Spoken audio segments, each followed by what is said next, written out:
The following podcast is an Embassy Row production.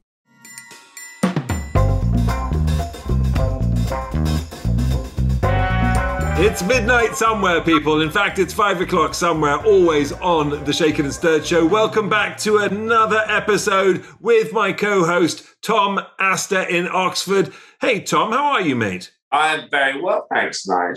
All going terribly well. Coming out of lockdown, looking forward to this captivation. The fact that we've all been sort of slightly sitting at home, unable to move anywhere, has meant that we've managed to interview some fabulous people, who otherwise may have been too busy to get hold of. But so I was kind of like, the trepidation is creeping in as to when we're all released. Well, we have a very fabulous guest on today, super fabulous, in fact, and a great guy, and someone who's just got so many funny stories about himself. But before we get there, what are you drinking, Tommy? I'm having a very simple thing today. It's been hot here today, which is unusual for England. So I'm literally having a white, and is it a cocktail? It's questionable. A white wine spritzer. Now, as you can see, you laugh, you may laugh, but as you can see, well, for those of you listening, you can't see it, but I'm holding up for the camera a soda stream that I gave my son for his birthday, which has proved incredibly useful. Forget bottled water, forget all that plastic. Buy yourself a soda stream. You've got fizzy water at the touch of a button. And I tell you, you can just, if you think you're drinking too much red wine, you just add a little dash of the old soda. Oh, I thought you were about to tell me that you put your white wine in there and trying to turn it into champagne, but that's not how you make champagne, Tom. Sorry, mate. Dilute everything you're normally drinking anyway to try and make it slightly less potent.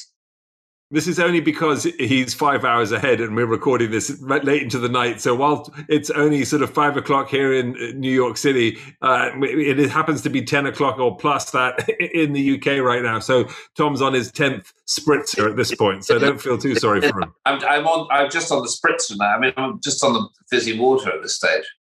Well, I'm drinking what they call a Bramble, and it is very summery, very delicious, blackberries from a bramble, hence the name, mixed with gin. And it's 2 parts gin, 1 part fresh lemon, 1 part creme de mure, which is a blackberry liqueur, shaken and then poured over crushed ice, if you can get it, with a wheel of lemon and fresh blackberries on a stick. It's absolutely delicious. Highly recommend it. If you like it a little sweeter, put some agave or some simple syrup. But I think it tastes great just as it is. And I would recommend a London dry gin, but it is very, very delicious. Can I on something here? Crema de Mura you're talking about is cherry, not blackberry. Well, this one is a blackberry version. Well, how do you spell it? M-U-R-E. I'll take your word for it. Apparently. I don't know. Tom would know. Look it up, people. Blackberry versus blackcurrant versus black something else. What did you call it? Blackcurrant? Cherry. Cherry. Black cherry, perhaps even. Well, we'll see, won't we? I think you can use anything, actually. I think you can also use a framboise if you want to use a raspberry liqueur. So it's really the combination of it's like a nice sort of cherry, raspberry, blackberry, blackcurrant liqueur that you pour over the top, or you add in as you shake it to give it that kind of flavor. It's very, very refreshing and makes it a real summery drink. But before we get to our guest, booze news. Tommy boy, booze news. I just do have some good booze news. Yeah, good. I'd love to hear it. And we're not allowed to talk politics, and we're not allowed to talk pandemic, but I will say that some terrible tariffs that were hoisted and foisted on our whiskey industry during your previous president's administration. I mean, president. It's kind of rich to call him a president, but anyway, Trump imposed punitive tariffs on the whiskey industry, on whiskey sales to the US. In light of there's an ongoing spat between the UK and America, and whether we're giving it too much. It's something to do with Boeing and airline stuff. But anyway, Trump put this tariffs on the Scotch whiskey. Biden has lifted. And it is booze news because it's, apart from the fact that in America it means that you guys are going to be, drinking decent scotch for a decent price. It also means that a lot of our little scotch makers over here are actually not going to go under, who rely on the American market, are actually going to be able to stay in business. And it was a ridiculous spat. It had nothing to do with. No, it had to do with the fact that the Scots don't like Trump very much and decided to say that publicly, so he decided to tax them for it. But interestingly enough, I have a little bit of booze news too, and it actually correlates with what you just said, because Scotch whiskey and Irish whiskey, their numbers were negatively affected last year. For the first time in literally the past 50 years, the sales went down, whereas sales of alcohol consumption rose to its highest level in 3 decades last year worldwide, with you've got to hear this, it's really insane. In fact, ready to drink drinks, like sort of the sodas that have alcohol in them, whether it's the spiked Spindrift or it's these various different drinks that you can buy that already have alcohol in them, they rose by 62% in sales last year. Vodka continues to be the best-selling liquor in the US by volume, with whiskey trailing close behind, with tequila overtaking rum as the third largest category last year for the first time. Americans drank on average 2% more, which doesn't sound like much, but it equates to billions of dollars, people. So it really is quite something. Beer also suffered and wine suffered, but mostly to do with restaurant closing. But overall, we're up to an all-time high for the first time in 3 decades. So forget wine, because obviously the restaurants were all shut. Forget wine, forget beer, pubs and things were shut. Overall, alcohol was up because people were sitting at home and they were like, what do we do? What do we do but drink? So despite some numbers going down, overall, it was the greatest year for alcohol sales in 3 decades. And 2020. It was also the greatest year for Shaken and Stirred show, whose numbers of listeners rose exponentially, because if you're going to have a drink, you may as well listen to people talking about it too. There you go. So, guys, cheers to that. Chin chin. Chin chin.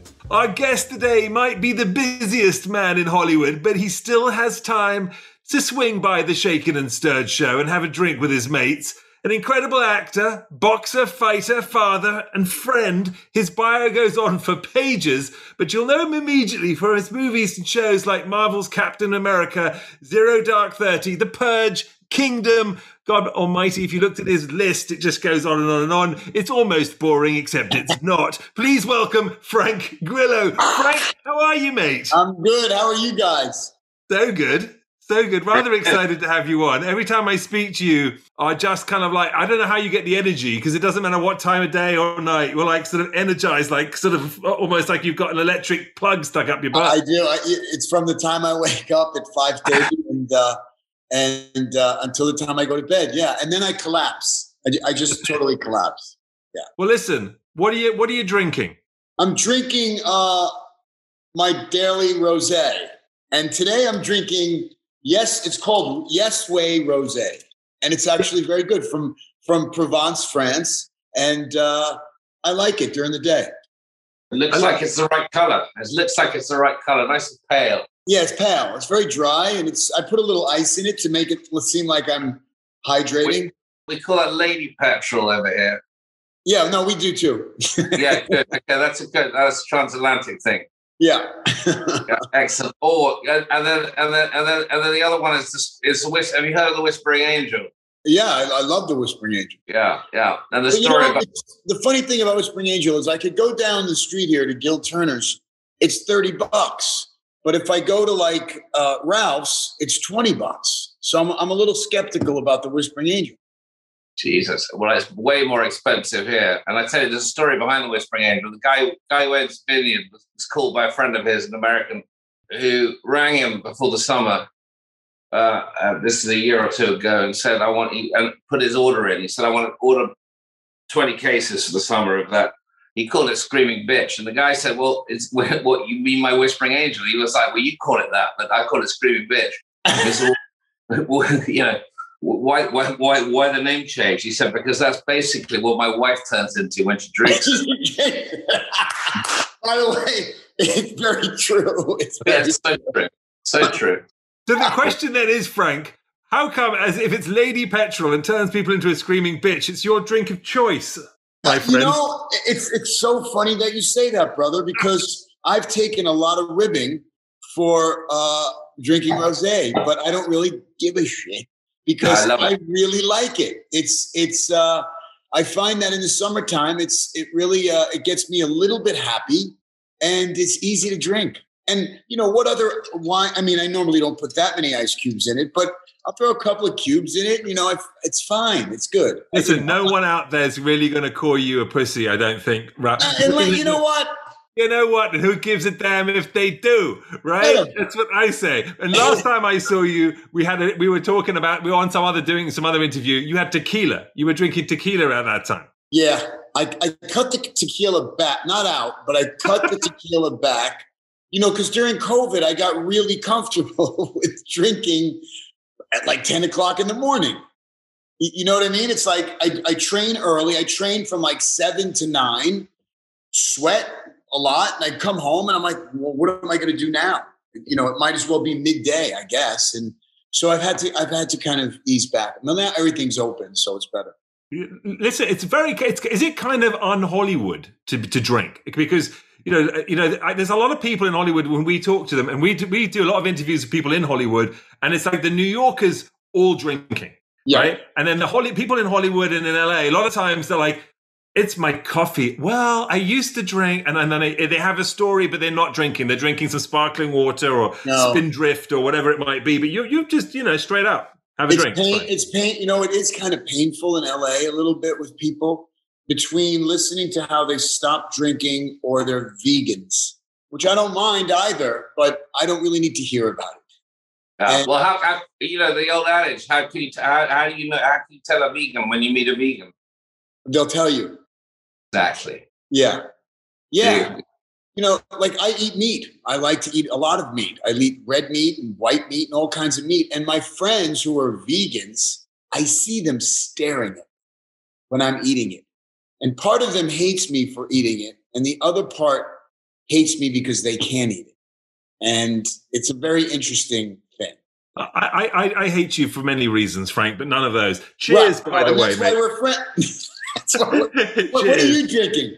I've got myself a Bramble, which is a little different than I usually go for. It's sort of seasonal because of the berries, and really, you know, it's essentially blackberry gin, creme de mure, which is a blackberry liqueur, and then lemon juice. And it was invented by the same guy who created the espresso martini in the 1980s in Soho in London, a guy called Dick Bradshaw. And it's actually kind of delicious. It's really fresh and summery. And I don't know where I know LA, the temperature is pretty much the same all year round, but we've got like 90 degrees here in New York right now. So it's kind of nice. I just left New York. But you know what else I love? I love a good Pim's cup.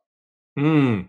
Yeah. Wow. You're definitely a ladies' man or a man's lady or something like that. But you're far away from me, so you can't do much about it if I insult you throughout this entire interview, which I have full intent on doing.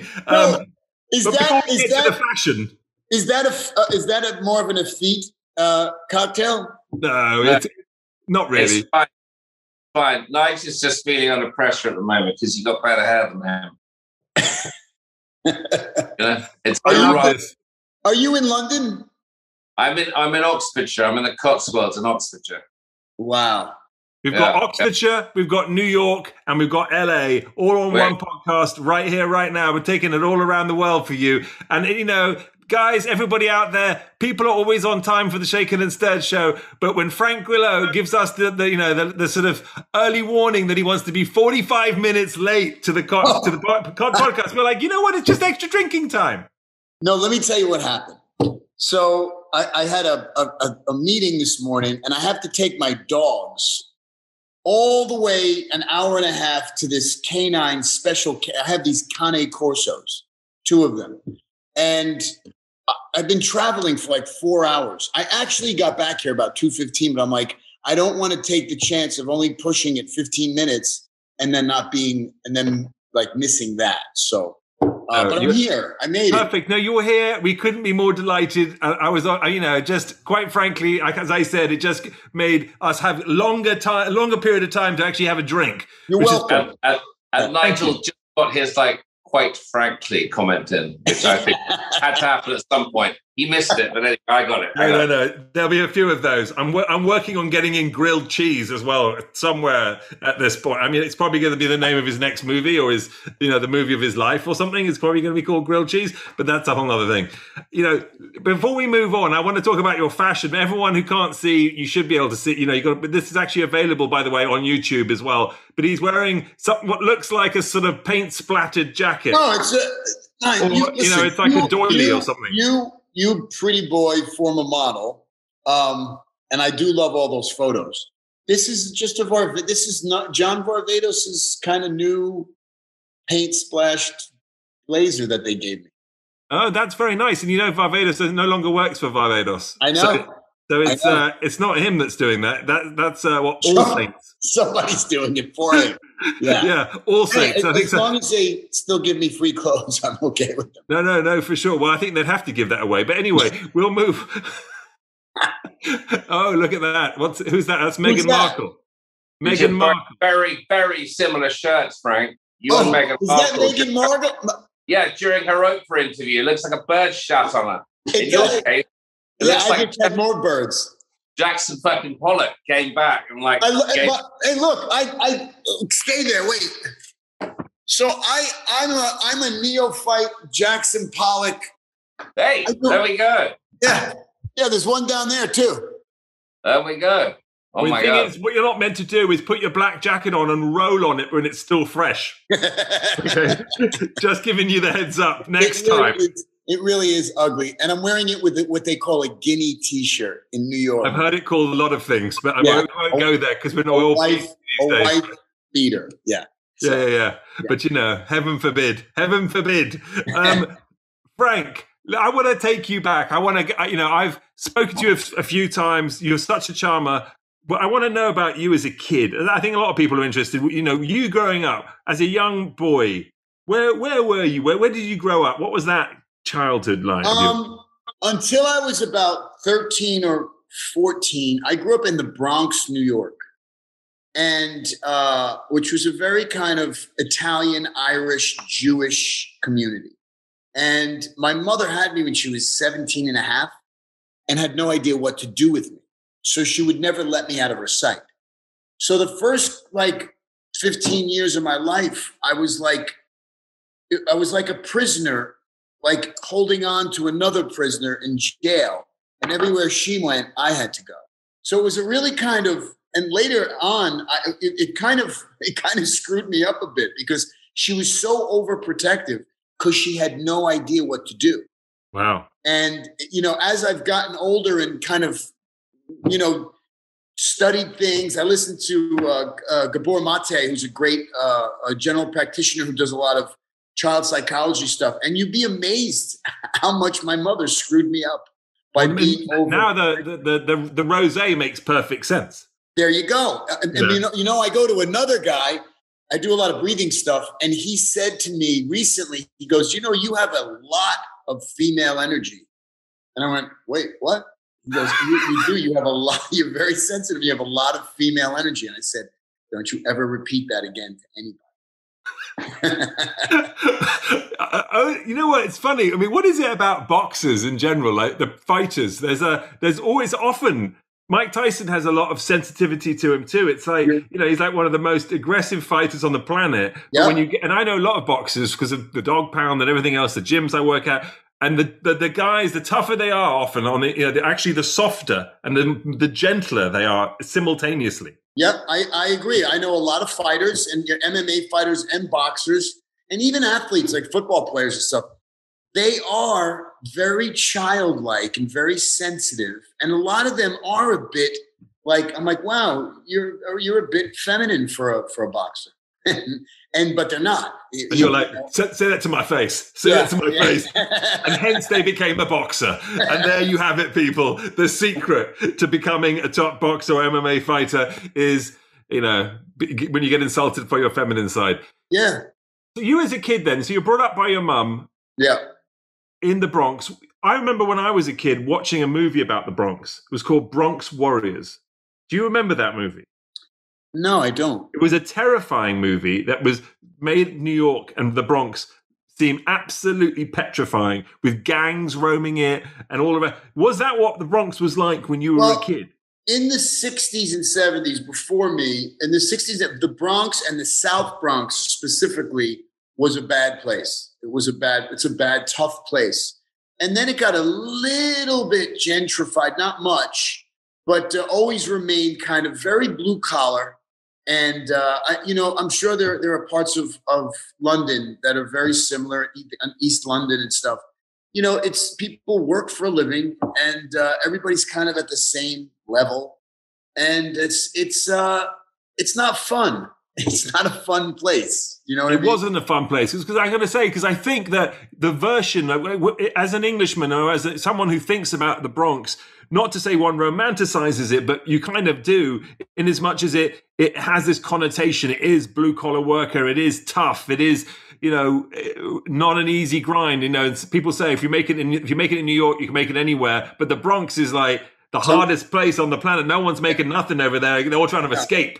No. And the Bronx really isn't part of New York. It's one of the boroughs but the Bronx has never really changed very much, just much like Staten Island. And, it was a bunch of immigrants. It's a bunch of, that's where a lot of the immigrants settled from Italy and from Eastern Europe and from Ireland.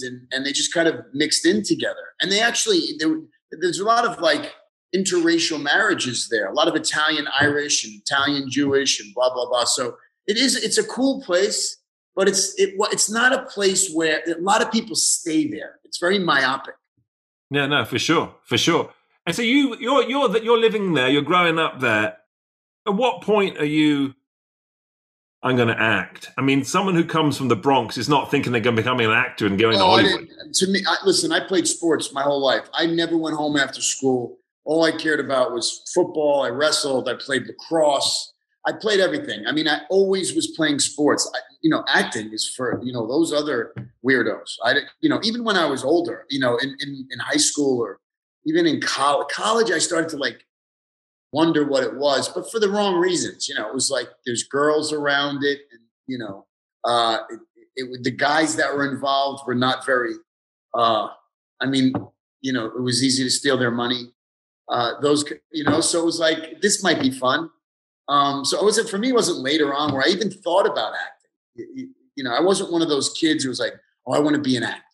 How does it come along? What's the transition then? What's that point where you're like, get that? I mean, you get that opportunity. I mean, obviously, this is the other thing. I mean, you talk about romanticizing a country or a place. I moved to the US too, in large part because of the concept that you could kind of, make your dreams come true in America in a way. Right. There's that opportunity, whereas you're often pigeonholed more so in, say, a lot of European countries and growing up in the UK. And, I was just wondering, someone like you have this really tough background, and that as well is not very Hollywood, right? So a lot of people we talk to in Hollywood and we interview, when we get down to the nuts and bolts of how, and this is what we love to find out how they grew up, because you'll find out that daddy was in fact a producer or a big director, and you're like, oh, so that's how we don't say that. We're like, oops, zip, but that's normally the story. Yeah, no, it's, I had no help. I had no guidance. I had no idea what I was doing. I mean, now I look back at it, it's a miracle that I'm sitting in my house in the Hollywood Hills. Do you know what I mean? But I got involved in some like modeling stuff when I was out of college, and one thing led to another. And the next thing I knew, I was auditioning for a soap opera, and I got it. It was like 50 people, and they chose me to be on the soap opera. And then I said, I better learn something about this. Which soap opera, Frank? It's called Guiding Light. It was the longest running soap opera on television. Yeah, and then just through happenstance, like I found some great teachers. I always look for the best teachers. Even when I train, I always find the best teachers, and I spend all my money on that. And that's what I did. And little by little, I got better and better at it. And I don't quit things, so I never quit it. And I'm still amazed. Like last night, I did the Jimmy Kimmel show, and I'm sitting out there doing Jimmy Kimmel. I must have done him a few times now, and it just never ceases to amaze me that I got myself to a place. I mean, my parents, rest their soul, they would laugh at it. Like, how did you? Like, you're just so common. How did you get yourself into this? So to me, I still giggle about it. But I think while I drink my rosé. Well, hell yeah. And cheers to that, mate. But I got to say, you are a breath of fresh air. And it sounds kind of like perhaps, I don't know, corny to say something like that. But one of the things I noticed about you too is ever since I first met you, if I email you or I DM you or I text you, you get back and immediately, right? You're normal and you sort of just respond and you're just like, there's a couple of other guys who are actors who are successful that I know, like Hugh Jackman is one of the other guys who I know exactly the same way. Great man. But it's not normal, mate. And my point is that it's like that it's very easy to become affected, right? I think in the industry and to get that, and I feel that that what you just said there, that fact that you're still pinching yourself when you're on the Jimmy Kimmel show, even though you've done it a few times, and and that you're just a guy, you're just wondering, doing his thing, living his life, and kind all of us. That's all. But isn't that all? I got this movie out, Hitman's Bodyguard, which I'm in. So they flew us out to New York because they did a real premiere, and people are complaining that they're at the like they got flown in and they're at the premiere, and this one didn't want to go to the premiere. And I'm looking at people going, I mean, at what point, like, do you understand what you're doing? Like, this is a gift to be able to do this. It's all shits and giggles. People get paid a lot of money. Yeah. The actors. Do you know what I mean? And I just, to me, every day I wake up and I'm not kidding. I look where I live. And I smile, I'm able to have this great life. I'm going this summer to the Locarno Film Festival with one of my movies, then going to Malta for 7 weeks to do a film. It's like, I mean, what other life could I ever do? My parents had me when they were 17. I come from immigrant Italian farmers. No one ever went to school. I mean, it's not. And when you say this is probably the only country you can do that, I'll tell you, I've traveled the world, as I'm sure you guys have. It is the only country where you can do this. It really is. Do you know something? Do you know it's just contagious? I'm feeling a huge affinity to you at the moment. I just this evening, it's much later here than it is in LA, right? It's like 11. But this evening I was having dinner. I had a barbecue, and I got my 12-year-old son here. It's just me and him here. And we were having dinner. And we were sitting on my terrace, and we were looking at the view. And I live in a beautiful part of the world, beautiful rolling hills. And we're sitting on the terrace, and the sun was shining for once because England's a little bit dicey on that. But it was a beautiful evening. We were sitting there, and we were having a barbecue. And he said, "Do you mind if I sit on the bench with you?" So we were both sitting next to each other on the bench, looking at this view. We were having a chat about things.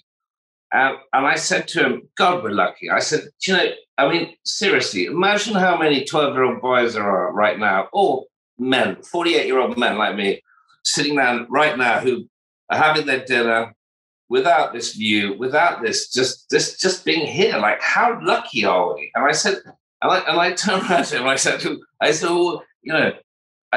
he went, yeah, it's beautiful. It's amazing. And I said, and you've got the whole of your life ahead of you. I said, where do you think you might end up? I mean, have you ever thought about where you might end up? And he just looked at me and he went, in this house. But he's my youngest son. I was like, yeah, fair enough. I mean, he totally got it. But listen, the affinity I have is I wake up every morning, I look out of my window every morning. And I look at it, I'm just like, Jesus, wow. I mean, just... Even if I was looking at myself even if I actually just had a mirror look in, I'd probably look at myself and just go, God, you're lucky. You got life, you're breathing, man. It's like another day. I'm like, I know. I thought you were going to say you were going to look in the mirror and go, God, you're handsome. But you didn't. You said, God, I'm lucky. I don't say that. No, I don't say that. No. You know, don't need to. You know it already. We know it. I know it. You know it. Nige feels it, but isn't quite sure yet. But, you know. But you know, I love the fact that you share that with your. I have 3 sons. One of them's 24, and he's about to go out in the world, and I don't know if I've done anything else in the world right, but I got this kid, this young man, has been so well prepared for the world, both what's positive and what's not so positive, and is so appreciative. You know, it's like, okay, I did a good job at something. I did something right. And it's those moments where you're appreciating where you are and you share that, and it doesn't get much better. It doesn't need to get much better. That's it. Yeah. That's life. Yeah. You know what I mean? So, and then I drink my rosé. Make the most of it. Make the most of it. Literally live every day as if it's your last, because it might be. Amen. But the contagious aspect of negativity that I find in everything, you know, it is for me is an anathema. It's like a weird. I find it really odd, because if everyone just flipped it for a second, the world would be a better place, right? Go out in the world. If everybody just woke up in the morning and thought, right, I'm going to go out there and I'm going to treat everyone like I'd like to be treated. Seriously? But Tom, what do we do around Christmas time? Right? Everybody around Christmas time kind of lets go of all the bullshit and the nonsense, the stuff that keeps them down all the time.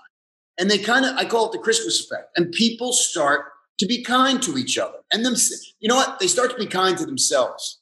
And they're excited about family. They're excited about what Christmas is. And for like a week or so, everybody is in a kind of a positive place. And I'm like, well, this is kind of easy to do. Why don't we do it more often?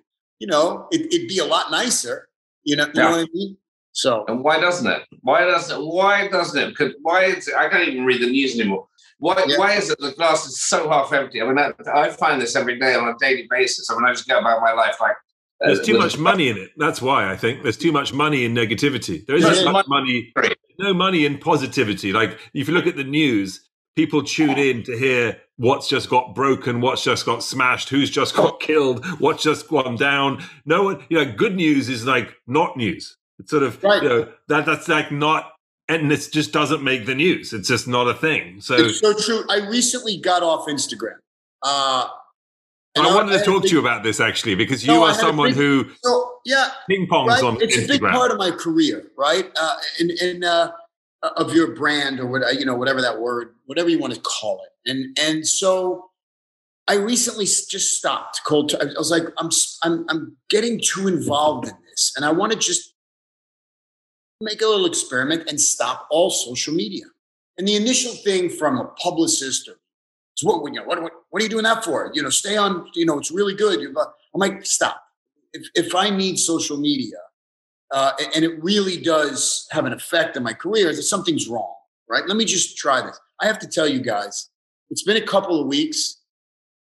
I didn't realize how much anxiety I was causing myself subconsciously by being on social media, and the negativity that was arising in my body from just scrolling and commenting, you know, reading comments about myself or whatever it was, because people are not kind, and then answering back, and you know, I'm like 80% better than I was while I was on social media. So I'm going to extend this little experiment for a while.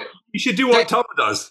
Exactly. I'm a big like whatever the opposite of fan is.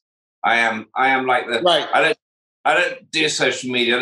With our show, the Shaken and Stirred show, Nigel does all the social media. I don't do anything. Occasionally he says, "Look, can you do something?" And I play my guitar or something. But I don't do it. The other day he said that I needed to start an Instagram account in order just to like our show, and I went, "Well, that's the most ridiculous thing I've ever heard." But I'm going to do it. So I opened an Instagram account. I got my girlfriend. I opened an Instagram account, and I had one, and I started following my show. Right now, and this happened this evening again because my son was sitting outside. We were talking about, I had a podcast to do this evening, and he was going, check your, the Instagram thing, and I was like, okay, well, I'll do this, and I don't normally check it. Anyway, I checked it, and I clicked on my Instagram thing, and I've gotten 0 posts, and I'm gunning for the fact that I have 0. I haven't posted anything ever, right? And I only follow one thing, which is my own show, the Shake the Stir show. I posted 0 thing. He flicked up on it, right? And I kid you not, he literally, it had 69 followers, right? I've got 69 followers, and he looked in, he went, 69. And I went, well, you're laughing at it for all the wrong reasons. I'm laughing because I've got 69 fucking people following me, and I haven't even done anything. This is absurd. This is the fucking... And then, Nigel, I don't know how many followers you have, but I had like almost 600,000 followers, which in Hollywood, that's not a lot. But to me, I'm like, that's 600,000 people. And at any given day, I'll say something and there'll be 100,000 people who view it. And I'm like, and then they'll comment as if they know me. And then I read it as if I know them. And then one thing leads to another. And all of a sudden I'm sucked into this. And it was just taking up too much, not so much of my time, but it was taking up too much of my soul. I think it's one of those things where I would say to you, like, don't go changing, right? Because you are literally one of the nicest guys I've met in a long time. And I know I've said that a few times on this show already, but like, you're down to earth, you're honest, you're real, you're unaffected. And I feel that is one of the reasons why you are so affected by Instagram, is because it is actually full of shit. It is out, the things people say, it's completely outrageous. No one would ever say that to your face. No one would ever say that in a polite company. Like, the comments they get made are completely ludicrous. People act as if they know you. It's a sort of, and who knows who these freaky people are who say half the horrible stuff that they say. But I feel that you take it all so, like, because you're just a real guy. It's as if someone's telling it to your face, every comment. And so you're like, what the fuck? I'm gonna, because I've seen you comment back, and I'm like, no, Frank, no, Frank, stop, don't read it. Whatever you do, Frank. Oh no, I'm seeing the comments, and you're commenting, having conversation with 100,000 people, which, by the way, is impossible. I mean, so it's like it was inevitable that it was going to collapse. It was going to collapse. I'll go back on eventually, because I'm getting a lot of pressure to go back on, but it's okay. Well, you have to go back on, because you have to go on for us to help promote the Shaken and Stirred show when your episode comes on. Frank, this is going to be a trade-off here, man. How many followers did you say you had? Well, just about 600,000. Okay, so that's significantly. That's like you're beating Nige by about 25% here. I've just taken the liberty of having a little. Yeah, what can you say? He's got more hair than me too. He's got about 25% more hair than me as well. Nige, you've got more hair than Nige. You've got more followers than Nige. Nige would like your followers. Why don't you redirect? So, whilst asking your followers, are they being kind to themselves in the morning? Also, redirect them to Nige's page. I could do that. I could very easily do that. And think about what good you'd be doing to the world as a service, Frank. I just don't know that you want my followers. I know. That could well be true. That could well be true. Hang on. I've just looked at some of his posts. Don't do it. Don't do it. Direct them to mine, where I haven't posted anything. It would be the biggest success story. I don't want to hurt the balance of 69. No, exactly. I hope it hasn't changed. You can always kick people off and keep it there. So I'm a very select 69 followers. The most important people. It'd be brilliant. Well, so my 12 will laugh at me, exactly. Which, we just find out one of the former prime ministers of England is one of his followers, by the way, which is even... He's one of the 69. I wonder which position he's in. That's amazing. By the way, that's the good thing about like Instagram. Like, I've become friends with some people. Like, I've become friends with The Rock through Instagram. And, oh my God! You just Rock. This is seriously. I love the fact that you haven't watched any of our listened to any of our Shaken and Stirred podcasts. The Rock is basically Nigel. If you want to make Nigel feel, apart from the hair, which you arrived with today, which is definitely kicking ass, you mentioned The Rock. Nigel has referred to himself as the Pebble before. he's got this terrible yearning. He's basically in line to when the Rock fails, Nigel will be there. Nigel's taking over. Listen, why not? Why not? You know, Why if not? The Rock can do it, I can do it. I'm like, God damn it! He's older than me. He's more muscular than I am. He's got tequilas of his own. I want to be The Rock, for God damn it. He's selling. I hear and it could all be hearsay, but I hear that he's selling his tequila for $900 million. I wouldn't be surprised. Terramana, yeah, he better sell it quick. Yeah. Before the terror gets into the mana. By the way, another guy just sold some. Oh, the guy I did the movie with, Ryan Reynolds, has a gin. Aviation. He sold it for a fortune. I know. So Frank, when are we doing our tequila or our rosé? What are we doing? We should do a rosé, brother. I'm telling you. How about teratoma? Teratoma. No, I think a nice rosé or You know what? 2 former male models right. doing rosé. I love it. Come on, man. Zoolander. Hey. Wait, watch this. Oh wow. Oh, Wait a second. Let me see. Oh. It's like you smell something. That's what you have to do. You have to pretend you're smelling something.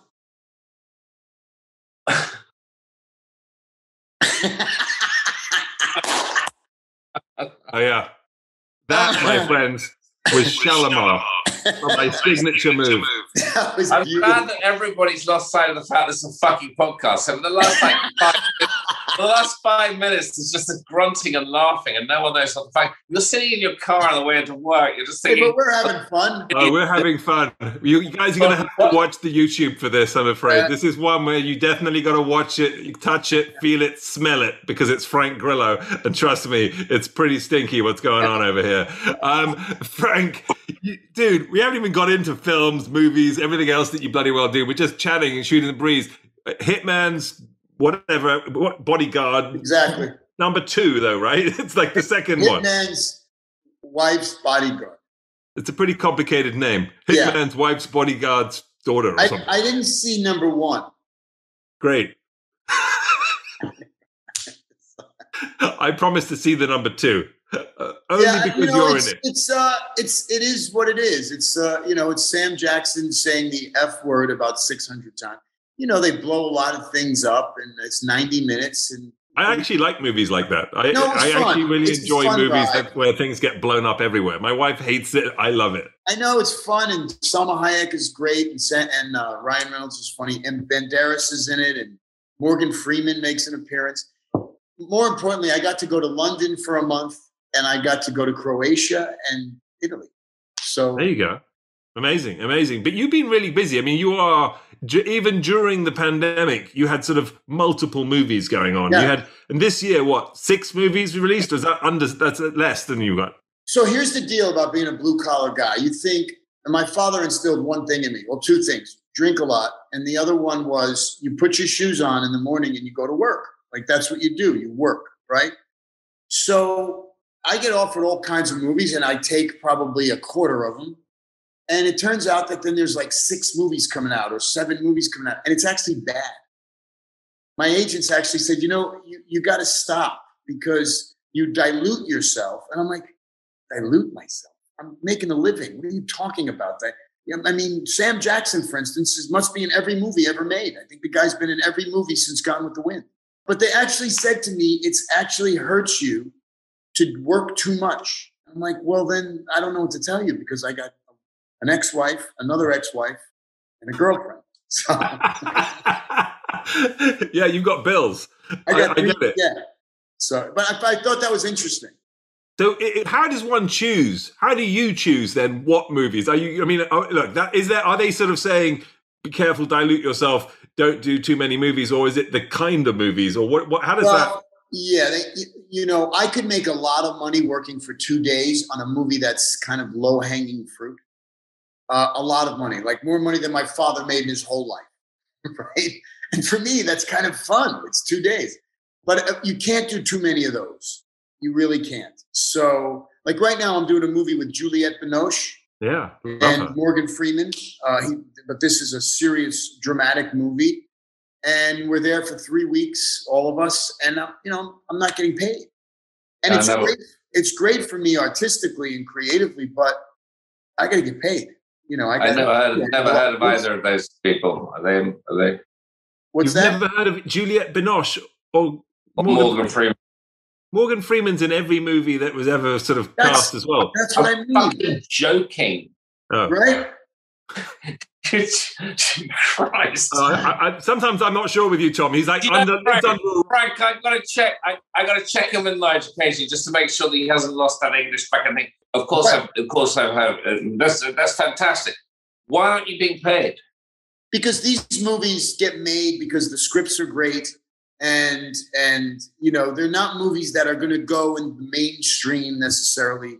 They're kind of awards fodder, and it's I love being involved in it, but I can't do that all the time.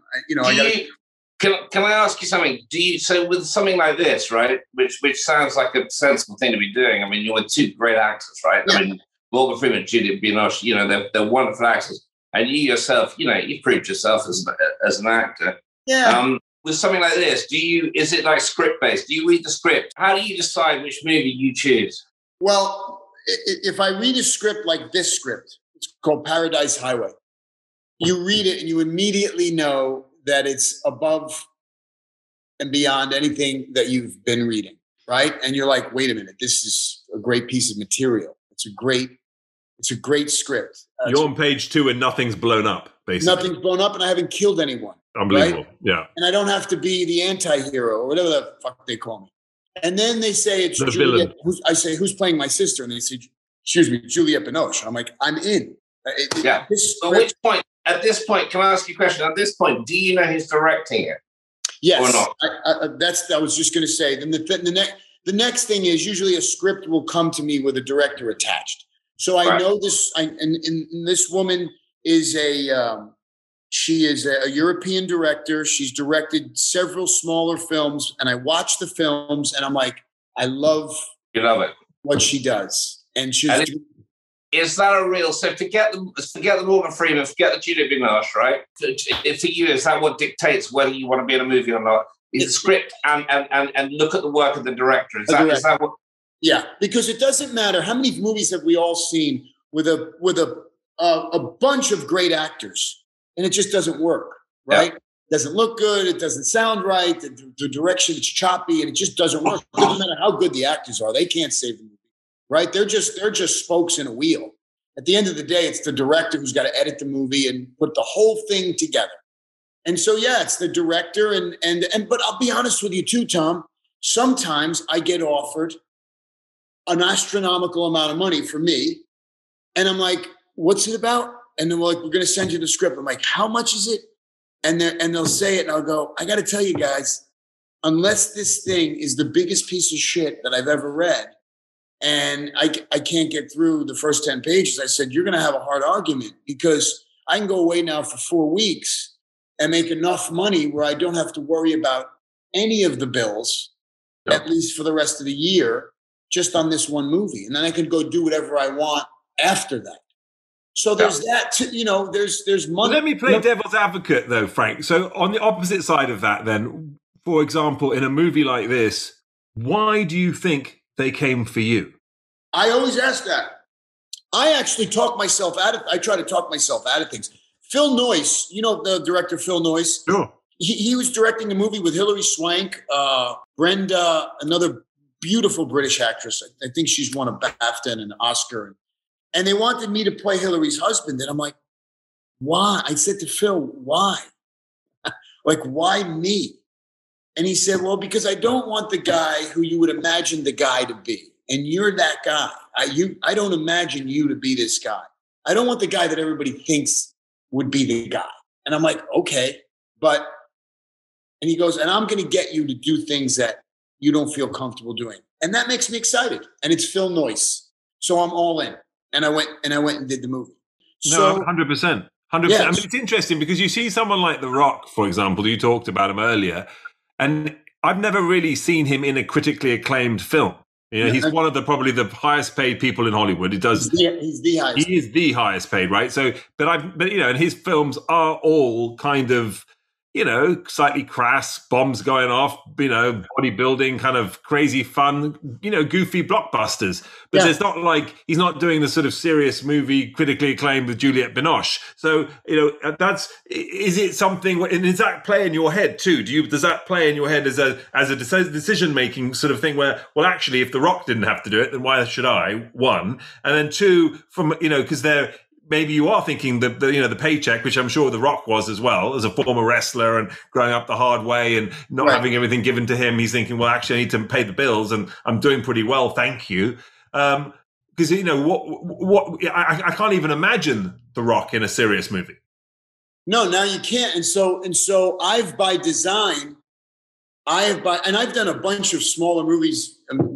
Not many people have seen that. I love. They're my favorite movies that I've done. You know, based on novels, and I love them. And I didn't make very much money on them, but that's my sweet spot. I love. That's what enables me to go do stupid things. Like, you seem to me to be someone who's very much in touch with the concept of film as an art form and as a creative process, as opposed to just. I mean, I know you said, you know, you get, let's fuck me. If someone's going to offer you a lot more money than your dad had made in his lifetime for 4 weeks, then fuck it, why not go and do it? But I mean, generally, by and large, the stuff you're doing, and that may be the dilution that your agent's talking about, but by and large, it seems to me, and tell me if I'm wrong, that you're seeing it as an art form, as a creative process, and something that you're going to get involved with and enjoy as a creative process on an intellectual level, as opposed to just a fucking, you know.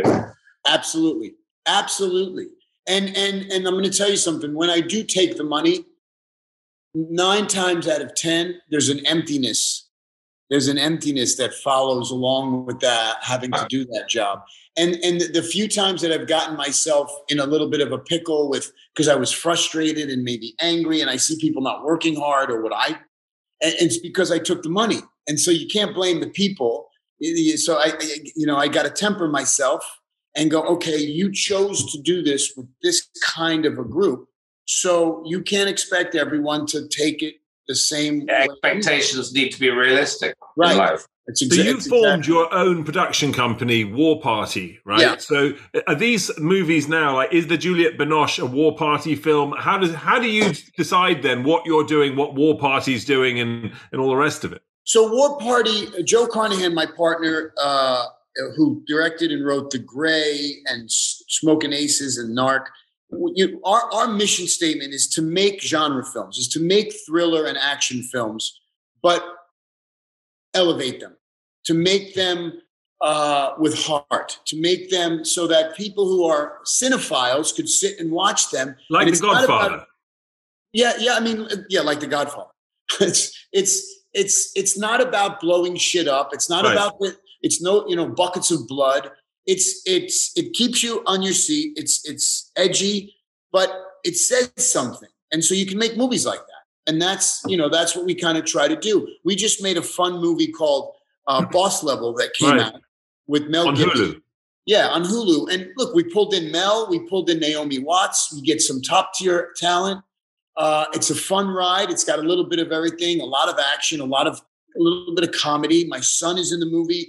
It's got a great relationship with a father and a son. At the end of the day, it checks off a lot of boxes. And, that's the kind of movies. I just finished another movie, War Party, that we made with Gerard Butler and I. Now, Gerard Butler's an interesting thing because he has value because of his action movies. Like he's The 300.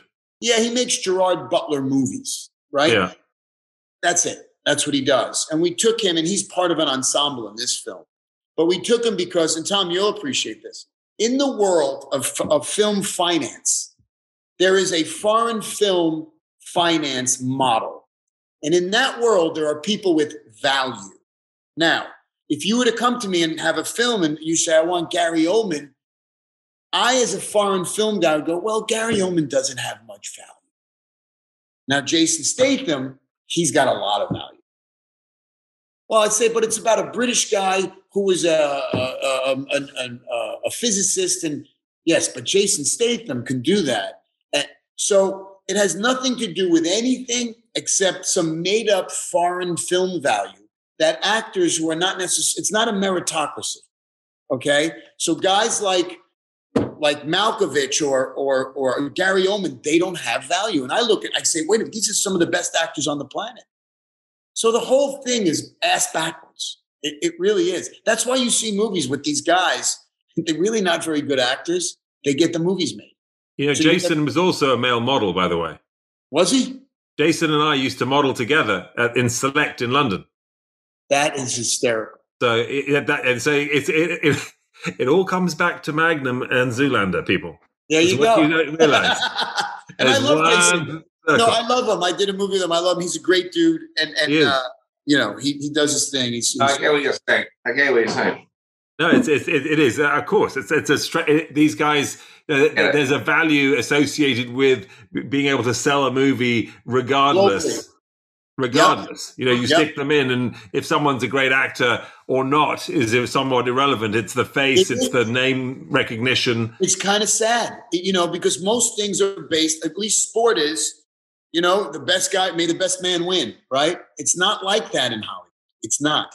I'm going to change gears a bit here for a second. I know we're already running into sort of you being with us for a minute here, but you work out in a gym in LA called Fortune. Yeah. I love that place too. I've never been there, but I've filmed it. I've seen it in films. I've seen it on Instagram and what they do. The guys there love you.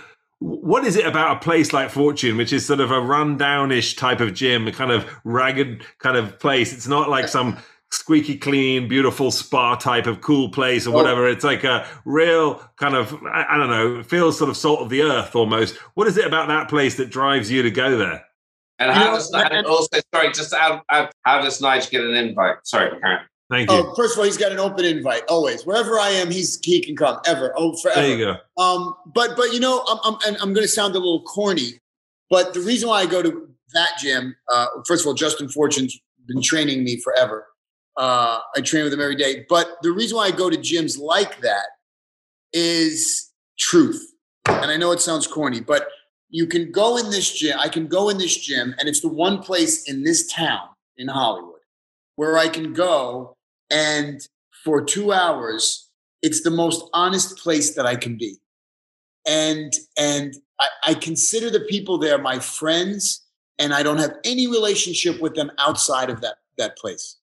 But while we're in there, it's probably my favorite place to be. Not just because I'm boxing, but because the conversations are truthful. There's no pretense. Like everybody's talking to each other because they want to. And it's like a common space that you interact with people, and you've got open mind, open heart, and it's physical. And, I find places like that. In New York, I go to a place called Work, Train, Fight, which is on Broadway in the Bowery. Yeah. It's the same thing. It's my oldest friends from New York who have been boxing forever. And some of them are businessmen, and some of them are true fighters.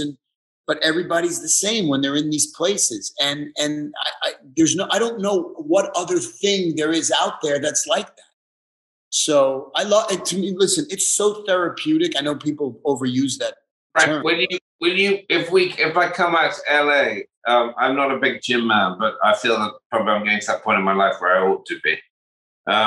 If I come out to LA, you might have to take me to your gym and introduce me to your friends. Open invitation. In fact, I have a 4-bedroom house. There's nobody in the other ones. If you need a place to stay, you come stay with me. There you go. There we go. Thank you. Can't refuse an offer like that. Don't come to the Cotswolds, by the way. Same thing. Love it.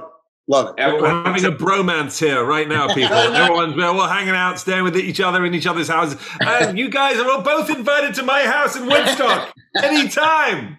I'm there all the time. It's great. We love it. Frank, go see him in Woodstock. He's in a beautiful spot as well. If you're ever upstate. Is that where you are, brother? You're in Woodstock? That's where I am. I'm looking at the Catskill Mountains out of my window right now. Oh, I've been. I'm good friends with John Leguizamo, the actor John Leguizamo, and he had a beautiful house on a lake there. And I spent a lot of time in Woodstock. Yeah, no. So I actually live right off that lake as well. So You do? there is only one. Yeah, but yeah, it's I beautiful. love that. It's so peaceful. I would take my kids out, my boys out on his boat in the lake, and we jump. It was bliss. I really love it up there.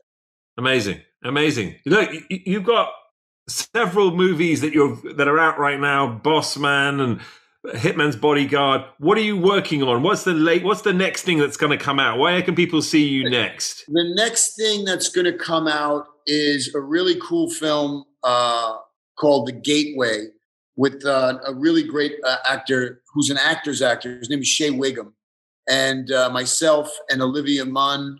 That comes out in September.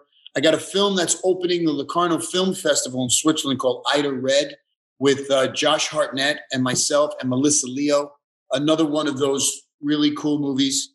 Is that what he calls himself? Josh Hartnett, like separate. You separate the Hartnett. How would I say it? He lives in London, by the way. Hartnett. Hartnett. Josh Hartnett. No, I Hartnett. think in America, here we call him Josh Hartnett. I've never in my life. I'm like, wait a second. I've been saying his name wrong my entire life. Josh Hartnett. I'm like, it's not a double barrel. It's not a dash between the two words. Okay, that's how you say it in the Bronx, people. Don't mess with Grillo. I like it. Hartnett. And then I have the movie with Gerard Butler, which is a big movie coming out in September. So all these movies are coming out around the same time. Your agents must love you. I do bring work in those movies. How many films? Everywhere I look, I see Frank Grillo. I know. People love him if he's not diluting it, right? I mean, the critics, sometimes I get beat up a bit. And, the omnipresent, they said about Hitman's Bodyguard, hey, well, Frank Grillo does a terrible Boston accent. And the omnipresent actor does a terrible Boston accent. This was the guy from Boston. He said, but the good news is you could probably see him in 7 other better movies. Wow. That's someone's bad day. Exactly. Thank you very much and goodbye. See you later. Look, before we let you go, Frank, and I could sit here and chat away and drink all night long with you, we have something on this show called Last Orders. It's a quick rapid fire question moment, which is super easy to do. But I'd love to know, to start this off, simple question, but where's your favorite place in the world, Frank? At home with my children. Los Angeles, California, that's home for you. It doesn't matter where my home is. Doesn't matter. When I'm home with my kids, I'm present and happy, and I think of nothing. That's right. Home is where you lay your hat. I love that. What's one adjective that you hate? Fucking loves himself. He looks in the mirror every morning. He's fine. He's happy with himself. How can he hate an adjective? Jesus. Even if someone calls him a massive fucking cunt, he's not going to turn around. He's going to turn around and go, I love it. I fucking love it. I fucking love it. Because this is what I do. I'm like, I fucking love it. Because the great thing, you reach a level of freedom when you literally don't give a shit, then it doesn't really fucking matter. I don't hate any adjectives. Adjective. What's one you hate? Give me one you hate. I hate awesome. Yeah, I kind of hate awesome. I hate a lot of adjectives, actually, because they're overused. I was just curious. I hate amazing because Trump said it all the time, and it was amazing. Yeah, but he's bonkers. Okay, how about this? Just to chuck this one in. It's a French one, but it's an English word. Well, it's 2 English words. Super cool. Super cool. Super cool. Now, I used to hate super cool. Wait. I realized how fucking ridiculous it is. Because the fucking French hate the English anyway. But to have picked up on the super cool, it's just like, I don't hate it though. I love it because it's so fucking ridiculous. Yeah, I don't. That's a great question. Yeah. In the movie of your life, Frank, who would you have play you? A young Al Pacino. Oh, look at him. I like it. I don't think he could ever live up to be the boxer that you are, though. You'd have to give him, like, stilettos or something. Okay, what floats your boat and what gets your goat? What floats my boat is authenticity. And what gets my goat is dishonesty.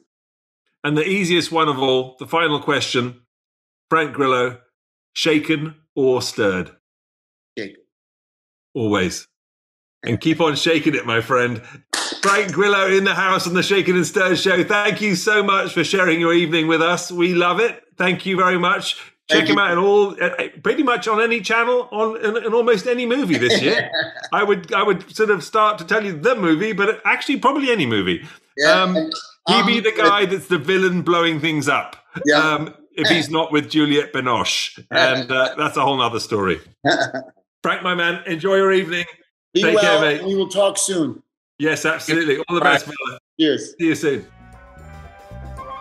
Thank you very much for listening. That is Shaken and Stirred. We will be back next week with another podcast and another fantastic guest. And stay safe. See ya.